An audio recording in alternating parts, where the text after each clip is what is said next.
If my background setup is a little weird, I'm so sorry. I have no idea what to do with this space yet.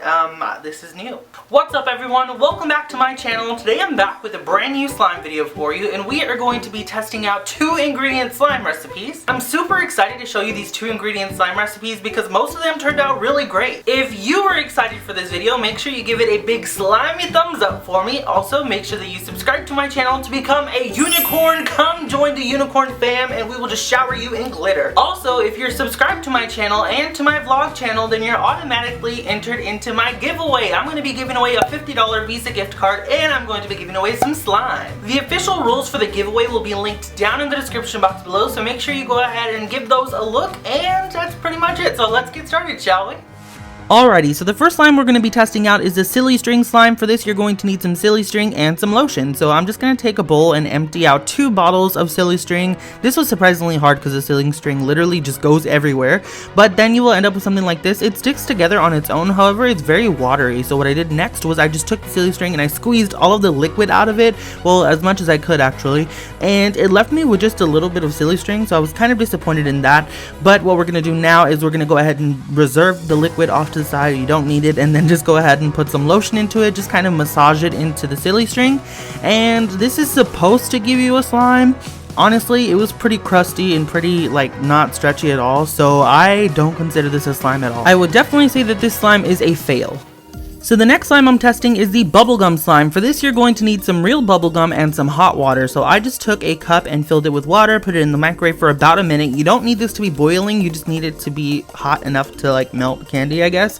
And then we're gonna go ahead and put our gum in there. I put about 6 pieces of gum in there just to see how much slime that would give me. And I just let that sit for about 10 minutes. I'm not too sure how long you need to leave it in there. I left it in for 10 minutes though. And then after the 10 minutes, I just went in and I checked to see if it was melted, and it sure was. So I just went ahead and took all the pieces out and started kneading it all together, and we got some slime, y'all. This is ridiculous. I've also heard an easier way to do this is actually just to chew the bubble gum and then just combine it all together. However, I don't think that's very sanitary, so I would definitely just stick to this method, and it works great. I mean, look at this slime.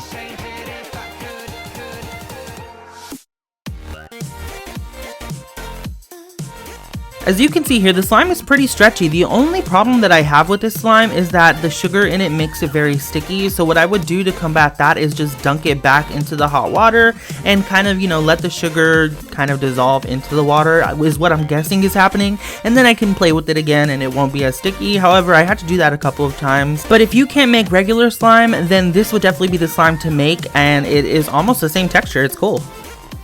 Now, the third slime recipe we're testing is the gummy bear slime. This, you're going to need some gummy bears and you're going to need some powdered sugar. So I just started in a microwavable safe bowl. I put some yellow, orange, and clear gummy bears into a bowl.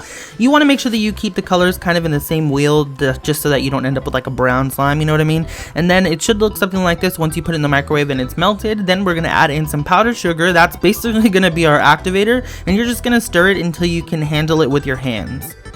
As you can see, I had to add in powdered sugar multiple times. You just want to add it in until it's, not sticky. I mean, it's going to be sticky for a while. However, there's going to be a certain point where you can actually handle it and it's not going to completely stick to your hands. You should get it something like this here. Once you start kneading it together, you can dunk it back into the powdered sugar and knead it back in until you get the perfect texture of your liking. I would definitely say that out of all these recipes, this one was probably my favorite. It almost reminded me of butter slime, but not like a normal butter slime, obviously, because you can't really replicate that if you don't have a clay or anything, but it reminds me almost like a flubber soap kind of texture. I really love it. And the last slime recipe that we're testing is wild. It's going to be the egg white slime recipe. You're just going to need some egg whites and you are going to need some dish soap. So I'm going to take my egg, crack it open, and just basically separate the yolk from the whites because we don't need the yolk. We just need the egg whites for this.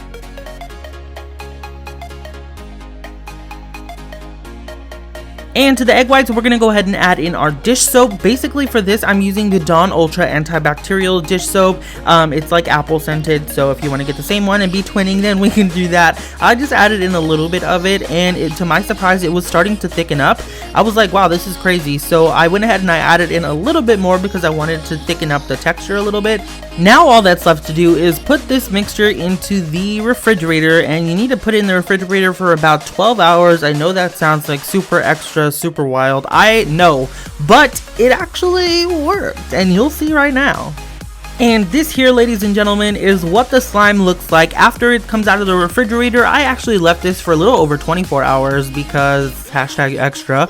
But look at that. It is super clear, and look at how it stretches. I will say, you know, there is a risk of getting salmonella from this, but if you don't mind, this is the slime for you. Look at how clear it is, and it's pretty cool. The only thing I don't like about it is it's very sticky. I mean, it just feels like you're playing with soap.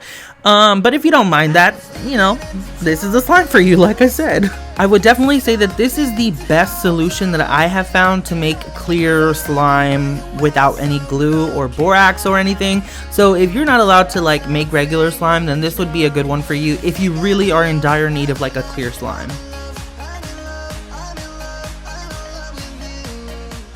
Alrighty, that was pretty much it for this video. I really hope you all enjoyed it. If you did, make sure you give it a big slimy thumbs up for me. Also, make sure that you subscribe to my channel to become a unicorn.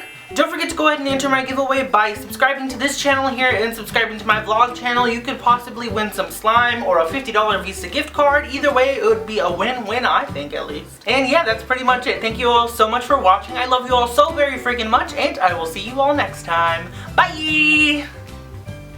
Close the door behind you, just let me love you, go you, hold you. My mind stays on you, so does my body, let me